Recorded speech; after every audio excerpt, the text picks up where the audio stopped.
Saudações, Vai, Corinthians! Vai, Corinthians! Esse é o podcast Irmandade Corintiana, número 32302. Eu sou o Guilherme, eu tô aqui com a Ana, com o Gibson e com o Dudu. Todo mundo nervoso, já imaginando essa terça-feira, né, Dudu? Nervoso não, né? A gente tá um pouco, talvez, ansioso pro jogo, né? Nervoso, o jogo pode ser que deixe a gente nervoso ou não, né? De repente, faz 3, 4-0 de novo, quem sabe, né? Check the mic and make sure it sound right, boys. A gente vai falar nesse podcast do brasileiro, claro, da Copa do Brasil também, que teve jogo essa semana, né? Tivemos um tropeção lá. Fala um pouco menos, né, Ana? Só um pouquinho, só pra registrar e tal. E vamos falar do jogo principal da semana e, claro, começar falando dessa Libertadores, né? E eu já vou puxar uma frase que o Vitão da Massa usou justamente na Copa do Brasil, né? Que a gente escorregou feio e ele falou, entramos com a barriga cheia e eles entraram com a faca nos dentes. E é um pouco isso que a gente tem que fazer, né, Ana? A gente tem que entrar com a faca nos dentes para conseguir um resultado bom na Neoquímica Arena nessa terça-feira, 9h30 da noite, né? Sim, a gente tem que entrar com a faca nos dentes, mas também tem que entrar com a cabeça no lugar. Não adianta também só ir com tudo, porque tem que ter calma, é um jogo de paciência, é um jogo de 180 minutos, né? Então, logicamente, eu acho que a gente tem que vencer aqui, até para mostrar nossas forças, porque eles já estavam começando a falar que vai ser goleada, porque a gente tinha perdido no Atlético Goianiense, eles meteram 4 no primeiro tempo, mas a gente tem que ter a cabeça no lugar como a gente teve contra o Boca, né? Que a gente fez um jogo lá na Bombonera irrepreensível. Então é isso que nós temos que fazer, só atacar um pouco mais, né? Mas com a cabeça do mesmo jeito, faca no dente, mas cabeça no lugar. Pô, essa terça-feira agora tem que ir pra cima, não tem essa não. Estamos jogando em casa, tem que fazer resultado aqui. É importante, vai ser bem importante conseguir uma vitória aqui. Mesmo que seja magrinha, 1x0, 2x1, Sim, claro. Vitória é importante, né? 1x0 é goleada. O jogo tem 180 minutos, mas, como ela falou, é jogar com seriedade, né? Jogar com vontade, né? Jogar propondo o jogo, mas também não adianta que nem empurrar louco em cima dos caras, porque o time dos caras é bom, a gente sabe disso, né? Não estão de bobeira, não estão de bobeira ali, não estão sem querer ali, né? Então, mas se jogar sério, não tem dúvida que dá pra ganhar esse jogo, não. O jogo de terça-feira vai ser muito importante. Muita gente já não acreditava que nós fôssemos passar do Boca. E pra falar um pouquinho mais do que a Ana e o Gibson comentaram, eu acho que o Vitor Pereira vai usar muito a estratégia. Agora ele já conhece o elenco, né? Ele tá sabendo como utilizar as peças. Falta um pouquinho de entrosamento, né, desses reforços que chegaram, normal. Mas aí ele já mostrou a estratégia. Até usando o nosso fator arena, que nós estamos sendo muito bom dentro de casa, a Fiel tá fazendo uma baita festa, e isso tá sendo uma força tremenda pro time. Vai ser super importante contar com todo o apoio da Fiel, vai ter mais de 40 mil pessoas, 42 mil pessoas, e mostrar que a gente pode, né, ganhar deles e jogar bem, que é o que a gente tem feito ultimamente. Derrapamos um pouquinho na Copa do Brasil, mas na média o Corinthians tem feito bons jogos. Nos últimos jogos, o Corinthians tem demonstrado conseguir fazer grandes partidas quando é necessário, quer dizer, no momento de decisão, o Corinthians chega e faz grandes partidas. Nessa partida da Copa do Brasil, a gente vai falar mais da Copa do Brasil, mas enfim, não conseguimos, mas não era decisivo, ali não era matar ou morrer, né? Ainda tem outra partida, mas na Libertadores a gente passou bem, assim, tivemos boas partidas, foram jogos equilibrados, mas tivemos boas partidas contra o Boca. E na fase de grupos também, depois de uma derrapadinha ali e tal, também encontramos o caminho, tenho confiança de que a gente vai fazer uma grande partida. E Ana, a gente tá vendo alguns jogadores aí crescer de produção, outros darem uma derrapada, seja por contusão, por estar muito tempo fora. Tem cara novo chegando aí, né? O Fausto Vera chegando, mostrando um serviço ali nessa última partida do Corinthians. Os nossos zagueiros também, o Bruno Mendes e o Balbuena, acabaram de chegar também já mostrando serviço. Como é que você imagina a escalação para esse jogo de terça-feira? Vamos lá. É difícil, mas a minha escalação seria... Não, tirando as obviedades, o Cássio, Fagner, é óbvio, Cássio, né? Fagner, Gil e Balbuena, Fábio Santos, Michael Duqueiroz e Juliano, Roger Guedes, o Yuri Alberto e Mosquito. O Mosquito deu uma crescida boa, né? Ele, enfim, fez o gol, foi importante na vitória desse sábado. Desde que ele voltou de contusão, tá jogando bem. E a sua escalação, Dudu, é muito diferente, não? Não é muito diferente da Ana, não. Acho que talvez o que todo mundo queria é que nosso ataque fosse Roger Guedes pela esquerda, o Yuri Alberto centrado e o William pela direita, mas acho que isso não vai acontecer. Eu ainda acredito que vai ser o William pela esquerda, o Yuri Alberto, e eu acho que vai começar com o Mosquito, né? Vai ficar entre Mosquito e Adson, mas acho que o Mosquito começa o jogo. O restante acompanha a Ana em tudo aí. Não, fora as obviedades, eu iria com o Bruno Mendes no lugar do Gil. A zaga gringa eu achei que foi muito bem. Gostei. Já ganhou Balbuena e Bruno Mendes, já ganharam. Exatamente, pra mim eu iria com... Eu gosto muito do Gil, é um cara muito seguro, mas eu acho que o Bruno Mendes é um cara mais rápido, às vezes tem uma saída de bola melhor, sei lá, eu apostaria mais nele. Né? Um jogo desse vai ser muito pegado, né? Não que com o Gil a gente vai estar mal, enfim, mas se eu pudesse escolher, iria com o Bruno Mendes. Mas de resto, acho que eu acompanharia a relatora. Apesar que eu ainda, se fosse eu mesmo, eu jogaria no 4-4-2, mas eu falo dessa escalação porque eu sei que ele não vai jogar, então a escalação... A gente falar que agora o Corinthians vai jogar no 4 vai ser estranho, então... Exato, mas então eu não vou falar, vou falar... Mas se fosse 4-4-2, você faria como então, Ana? Fala pra mim. Se fosse 4-4-2, eu faria a mesma 4, né? Então eu faria Duqueiroz, Maicon, Juliano, William, Roger Guedes e Yuri. Aí entra sem o Mosquitão? E sai o Mosquito. Sem o Mosquito no início. O William armando mais. Interessante. Olha, eu não tiraria o William, não. Eu sei que tem muita gente pegando no pé dele e tudo mais, mas eu manteria o William na esquerda, Roger Guedes na centroavância e o Mosquitão. Acho que o Mosquito tá merecendo aí uma chance de titular. Na direita que tá relegado, ninguém quer ficar lá na direita, né? Nenhum nomes grande quer ficar e o Mosquito tá fazendo a festa lá, tá jogando bem, então deixa o Mosquito. Melhor pra ele, né? Vai ser melhor pra ele. Menos competição ali e tal. Acho curioso que nenhum de nós aqui escalou, enfim. Acho que o resto do meu time também é bem parecido com o da Ana. Mas nenhum de nós escalou o Cantígio, né? Que vinha jogando. E nenhum de nós colocou o Adson, né, Gibson? Então, mas o Adson, pra mim, ainda é um cara pra botar uma corrida no segundo tempo. Né, no último quarto do jogo ali. Né, nos últimos 20 minutos. Eu não começaria com o Adson, não. Agora, o Cantígio vinha fazendo partidas excelentes, então, de repente, ele pode ser uma opção também ali, né? E o recém-chegado Faustão de Itaquera, Dudu, não merecia já uma chance?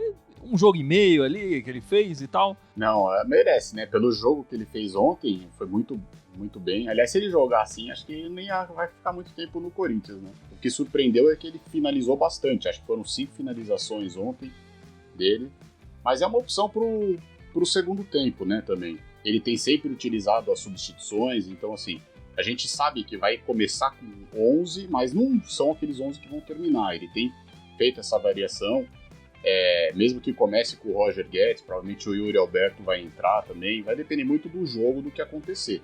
Mas e o Rony, Ana? O Rony pra mim tem sido uma surpresa recentemente nos jogos do Corinthians. Depois daquela expulsão idiota aí da bronca que ele levou, pública ali na frente de todo mundo, tá jogando bem o garoto, talvez não, é o melhor momento dele com a camisa do Corinthians, esse momento atual, né? Sem dúvida pra mim, mas eu acho que ainda não dá pra ele ser titular.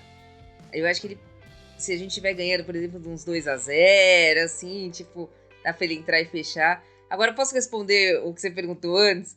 Pra mim, Cantídio e Adson a gente poupa contra o Avaí, entendeu? Eles são titulares contra o Avaí, então a gente poupa na Libertadores e joga contra o Avaí. E eu acho que o Fausto pode ser a novidade do jogo no Rio, hein?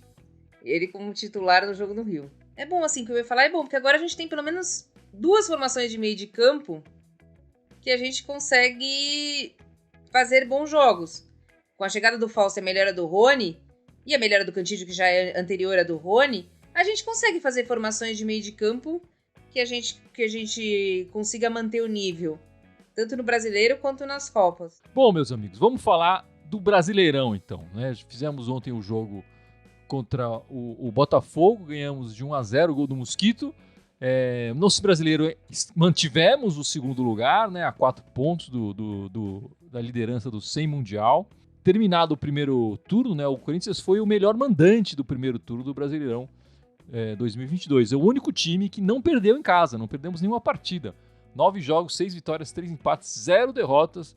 77,8% de aproveitamento. A nossa casa virando o caldeirão, né, Gibson? Caiu em Itaquera, já era.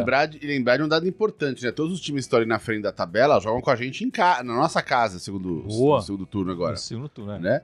Então, na teoria, a gente consegue um aproveitamento melhor do que o primeiro turno. Verdade, verdade. E o próximo jogo do Corinthians no Brasileirão é no sábado, 19h, contra o Avaí, na ressacada. Esse jogo tá no meio ali da Libertadores, tá meio quase num limbo, né? A gente olha pra ele já pensando com a cabeça no outro, né, Dudu? Mas a gente não pode se distrair nesse brasileiro pra manter essa diferença de pontos e no confronto direto a gente tirar boa parte dessa diferença de pontos, né? E não pode perder esses pontos bobos assim, né? Temos que aproveitar no campeonato e pegar esses times que estão abaixo da gente. E você falou do nosso ótimo aproveitamento em casa, a gente precisaria melhorar um pouquinho fora de casa, né? Então, mas acho que dá pra conseguir manter aí essa, ou quem sabe diminuir a diferença, mas na pior das hipóteses manter, ficar com o segundo lugar garantido e depois ver o que vai acontecer aí nas outras Copas pra gente decidir como é que vai levar o brasileiro. Mas o brasileiro é super importante, não dá pra ficar perdendo ponto pra time que tá lá embaixo da tabela. Eu vou ser sincera, pra mim a participação do brasileiro é melhor do que eu esperava. Pensando de que a gente tá nas 3 Copas, tá? Nas 2 Copas e no brasileiro. Se a gente tivesse só no brasileiro, eu até poderia esperar um desempenho desse. Com a quantidade de lesões que nós tivemos durante o primeiro turno. Tudo bem que nós vamos contar que estamos jogando melhor com os que estavam não lesionados, mas tá ok. Mas com a quantidade de desfalques que nós tivemos no primeiro turno, jogando as 3 Copas, com a dificuldade que nós tivemos contra o Boca, eu acho que o Corinthians fez um primeiro turno de brasileiro excepcional. Muito melhor do que eu imaginava se você tivesse me perguntado lá no início, antes da primeira rodada do brasileiro. Vai terminar o primeiro turno em segundo? Eu ia falar pra você, eu acho que não. Então, pra mim, foi surpreendente. Acho que pode manter esse segundo turno, pode manter o número de pontos, porque eu ainda acredito numa caída dos porcos. Eu ainda acho que eles estão jogando um pouco na sorte, eu acho que uma hora a sorte acaba. E é o que o Gibson falou, excetuando-se o Flamengo, todos vão ter que vir jogar na nossa casa. Então a gente tem que fazer a nossa casa continuar sendo aonde todo mundo vai perder ponto. Eu tenho um pouco de medo desse jogo do Avaí, não, do Palmeiras, porque é um jogo que é o jogo que acabou de terminar o Flamengo e é o jogo que a gente vai ter que virar contra o Atlético Goianiense. Então eu acho que é uma semana muito complicada psicologicamente para se administrar. A não ser que, logicamente, a gente tirar o Flamengo lá no Maracanã, eu acho que aí a gente vem com tudo. Aí atropela os dois. E eu acho que dá para jogar contra o Avaí e vencer o Avaí lá de goleada nossa, que é 1-0. Tá valendo, tá lindo já. E nessa rodada contra o Avaí a gente vai jogar primeiro, né? O Sem Mundial vai jogar depois. Então é importante o Corinthians ganhar e jogar a pressão, claro, no nosso adversário ali, né? Então, o que você falou, esse jogo tá no limbo ali. Das 3 competições, né, como a Ana falou, no começo do ano jamais imaginou que a gente já tá agora na vice-liderança do brasileiro e classificado aí para as quartas, aliás, nas quartas na Libertadores e nas quartas na Copa do Brasil. Mas, eu acho que atualmente, eu acho que a Copa do Brasil o time privilegia pela questão financeira, porque essa grana vai ser muito bem-vinda. A Libertadores, por razões óbvias. Então eu acho que nesse atual momento, o brasileiro tá na terceiro degrau da importância ali. Não que ele seja relegando o brasileiro, mas a gente vai jogar com o time B, com certeza, nesse jogo contra o Avaí, né? Em vez de jogar com o time principal. Mas não pode deixar o Sem Mundial disparar na liderança. Então, assim, tem que jogar com o melhor disponível contra o Avaí pra poder fazer o resultado e como vocês botar a pressão pra cima do Sem Mundial. Se a gente, vamos supor, hipotético, se tudo der muito certo e a gente ganhar do Avaí e os caras perderem o jogo deles, né? Cara, a diferença vai pra 1 ponto e a gente joga depois em casa com eles. Aí o jogo da outra semana lá fica mais... Ganha uma importância absurda, exatamente. Ganha uma importância absurda. Esse fim de semana pode determinar essa circunstância do outro fim de semana. Então eu acho importantíssimo tentar vencer, nem seja de 6-0. Não interessa. Nem seja com um gol do Luan. Isso é improvável, porque ele nem número tem mais, né? Isso é impossível. Só se tiver um zagueiro Luan no Avaí que fizer um gol contra, aí pode ser. Porra. Olha só uma coisa sobre o jogo do Avaí que eu queria falar, que é o seguinte. Até uns meses atrás, né, 1 mês e meio atrás, né, a gente, quando ia jogar com o time B, jogava com o time B geralmente bem desfalcado. Né? Mas muita gente voltou agora das recuperações e chegou o pessoal novo. Chegou Sim. o Fausto, chegou o Yuri. O Bueno, o Bruno Mendes. O Bueno, assim. Então, a gente agora dá pra ir com um time B bem mais qualificado. Então, assim, é um time B+, né? Não é um B-, né? Enfim, e nessa semana a gente teve também o jogo da Copa do Brasil, né? A gente, voltando a citar o Vitão na Massa, entramos de barriga cheia e eles com a faca nos dentes, a gente perdeu. E 2-0, aliás, o Corinthians está se tornando o time que leva golaços, né? De novo, o cara acertou um chute lá, que pelo amor de Deus. A grande questão é que agora a volta, né? Vai demorar para acontecer, né, Dudu? É só depois da Libertadores e do Clássico. E esse jogo pode ganhar importância ou diminuir a importância de acordo com os resultados que a gente conseguir até lá, né? A grande questão da gente ter perdido, né, do jeito que perdeu, não ter jogado, é que pode impactar numa possível desclassificação aí na Libertadores. Acho que aí o time vai entrar muito mais pressionado, né, vai se sentir muito mais obrigado. Não precisava disso. Mas assim, o Corinthians precisa começar até a ter um retrospecto contra o Atlético Goianiense, né? Por incrível que pareça, ultimamente a gente não tá conseguindo.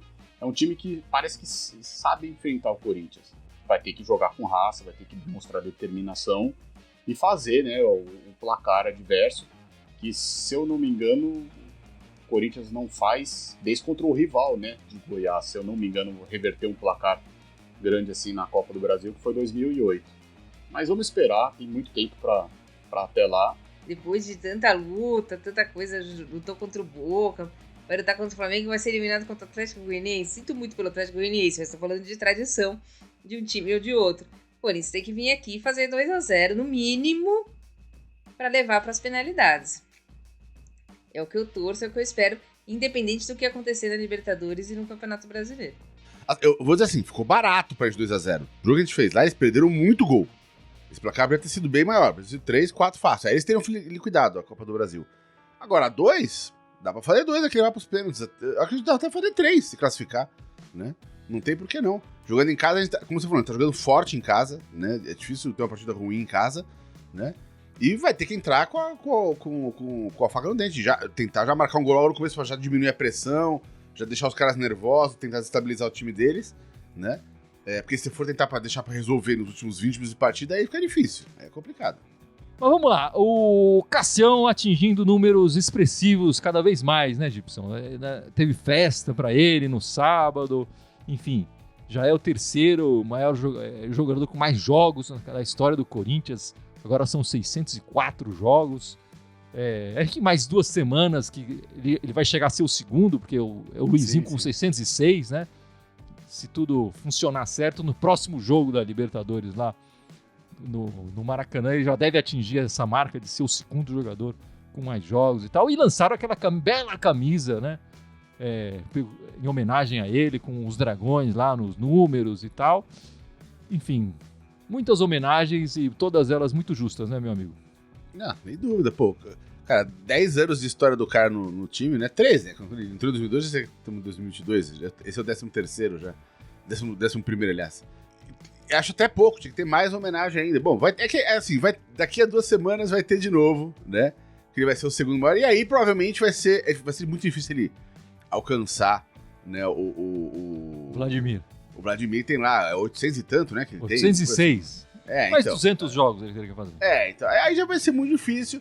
Mas é bem provável que, assim, pelo menos o segundo maior número de participações vai ser do Cássio. Já tá fácil, né? E Ana, o Duílio já encomendou o busto dele pra colocar ali no Parque São Jorge e tudo mais? Você está sabendo alguma coisa? Acho que não, ainda não. É que demora um pouco, né? Porque ele tem a cara grande, né? Então demora mais pra fazer.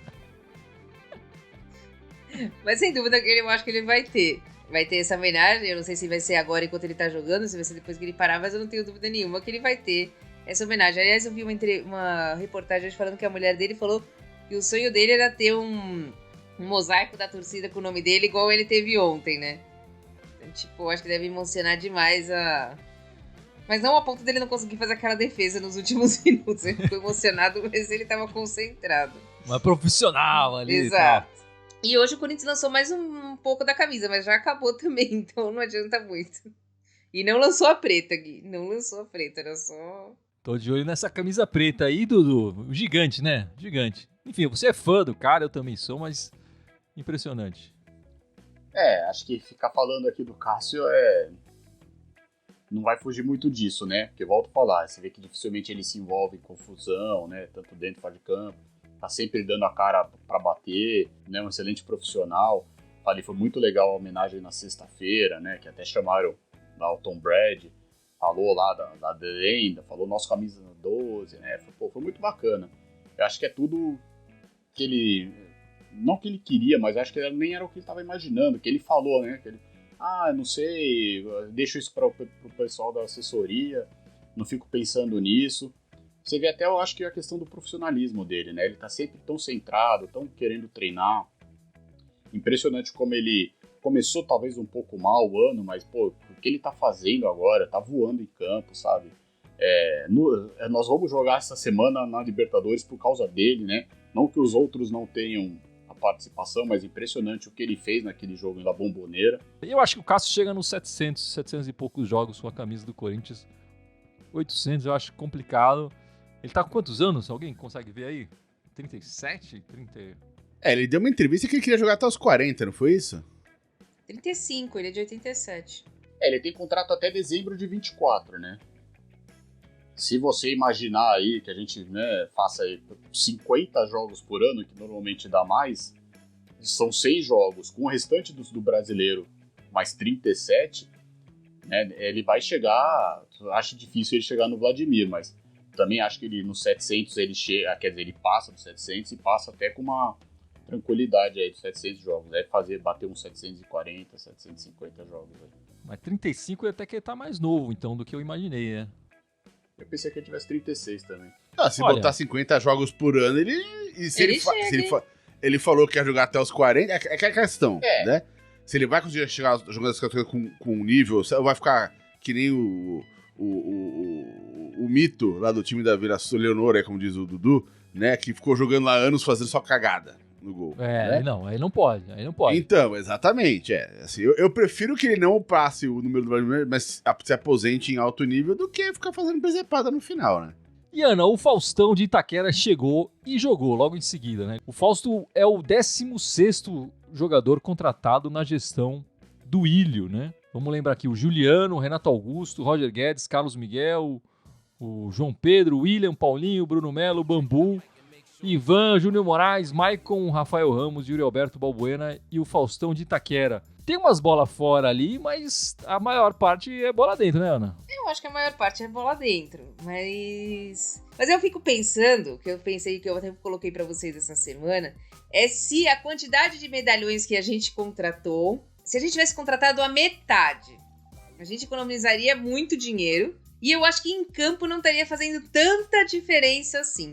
Faria tanta diferença assim a gente não ter Paulinho e William no time hoje? Olha, eu acho difícil julgar isso a posteriori, né? Porque aí agora a gente pode escolher. Claro. Não trazer só o Paulinho, não trazer só o William e ficar com o Juliano e ficar com o Renato Augusto.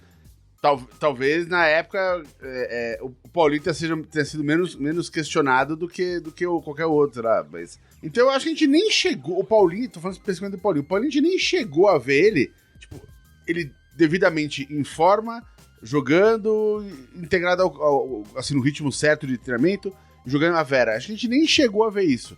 Então eu acho difícil julgar.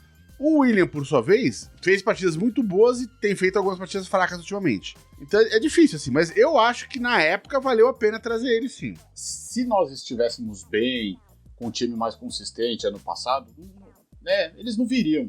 Não viria tudo isso aí mesmo, independente da questão financeira. É complicado e a gente não estava num momento bom. A gente vinha de uns anos, né, complicados de reforços que poderiam ser baratos, entre aspas, né, mas que também não estavam dando certo, né? Era Casares, Otero, enfim. Acho que a diretoria quis apostar, e a diretoria fez uma aposta. Às vezes você precisa elevar o nível do seu orçamento para poder buscar essas competições. E volto a falar, se a gente passa dos Urubus na Libertadores e consegue ir para uma semifinal na Copa do Brasil também, são valores que vão entrando e que a gente pode fazer mais uma aposta e de repente, assim, até venda, né? O Roger Guedes é novo, de repente faz uma boa partida, consegue títulos, a gente pode vender, mas eu acho que foi necessário. Por enquanto tá dando certo. Vamos esperar daqui 10, 15 dias, né? Mas por enquanto tá dando certo. Era necessário o Corinthians fazer essas contratações, ganhar corpo, ganhar força, e se colocar como um candidato a títulos. Isso aconteceu com a chegada desses jogadores. E depois com a chegada do Vitor Pereira. Eu acho que se o Vitor Pereira, olhando o elenco do Corinthians, ele fala, eu conheço, se o Juliano já vi jogar, o Renato Augusto eu conheço, o Roger Guedes, o Paulinho tá lá, enfim, já enfrentei, sei lá. Ele, claro que ele falou, eu posso ir pra esse time, eu acho que tem qualidade. Se tivesse uns caras que ele nunca tinha ouvido falar, provavelmente ele talvez não tivesse vindo, né? Talvez ele tivesse falado, esses caras eu não conheço, não quero. E colocar eles em campo, trazer eles pro Corinthians, se mostra pro mercado, assim, a gente quer ganhar títulos, a gente quer... Mesmo que depois os destaques sejam os garotos, quer dizer, o Duqueiroz jogando bem, o Piton melhorando, por exemplo, enfim, o Giovani aí aparecendo, o Mantuan, que teve a chance de mostrar um grande futebol. Eu acho que esses veteranos também servem de guarda-chuva para esses garotos, né? Coisa que não acontecia antes com o Corinthians.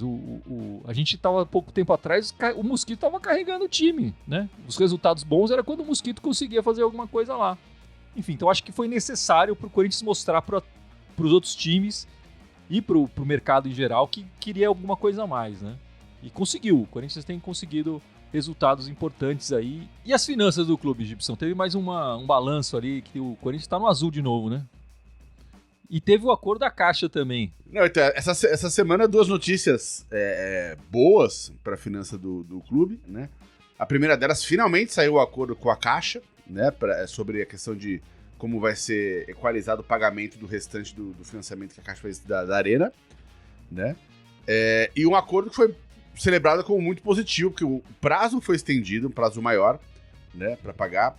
E as condições mais interessantes. O Corinthians começa a pagar só a partir de 2023 e vai começar a pagar uma parcela menor, né, que vão corresponder só a juros, basicamente, da dívida. E a partir de 2025 começa a pagar o principal da dívida também, né? E, se não me engano, vai até 2040 esse parcelamento, né? E soma isso com a segunda notícia, que no primeiro semestre o clube fechou de novo com as contas no azul, né? Até todo mundo brincou, falou, fechou no azul 2 milhões, mas... tem duas coisas importantes aí. 2 milhões realmente é quase zerar, né? É quase bater igual. É um mês do milha lá, né? Salário. Exato. Né? Mas o que tem que ser considerado é o seguinte: o primeiro semestre de cada ano é sempre o pior financeiramente para os clubes, né? Onde entra mais dinheiro para os clubes é no segundo semestre, inclusive para o Corinthians, que é onde vai entrar a cota de TV, entra todas essas coisas, né? Então, o fato de o primeiro semestre já ter fechado no azul, mesmo que 2 milhões, né?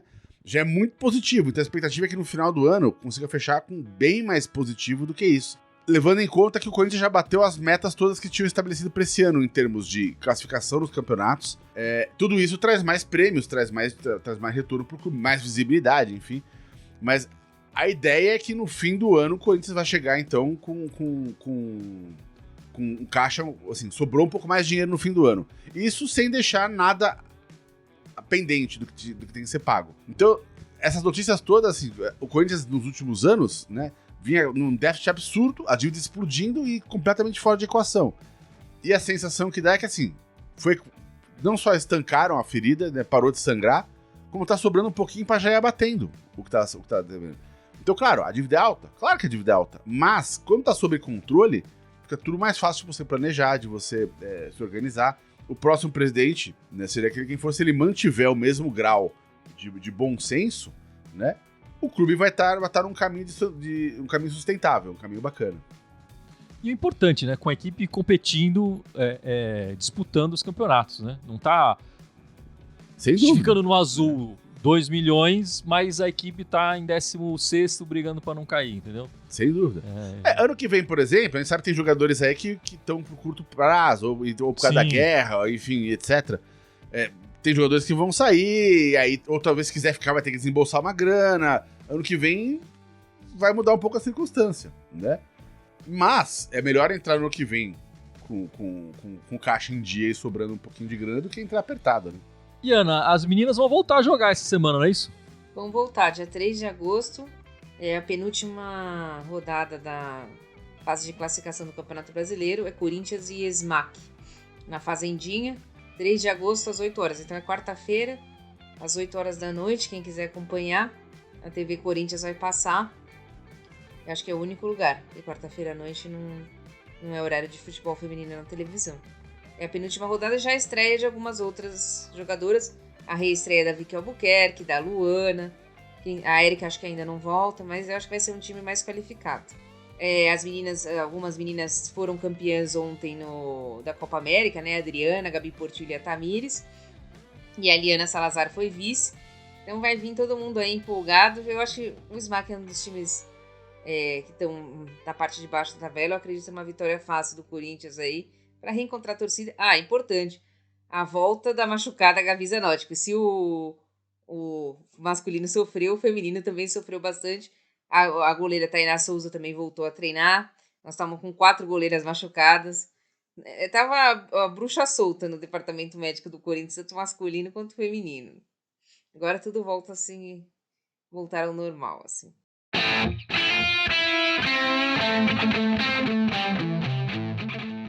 Mas eu acho que é isso, meus amigos. Vamos encerrando este podcast 302, essa live.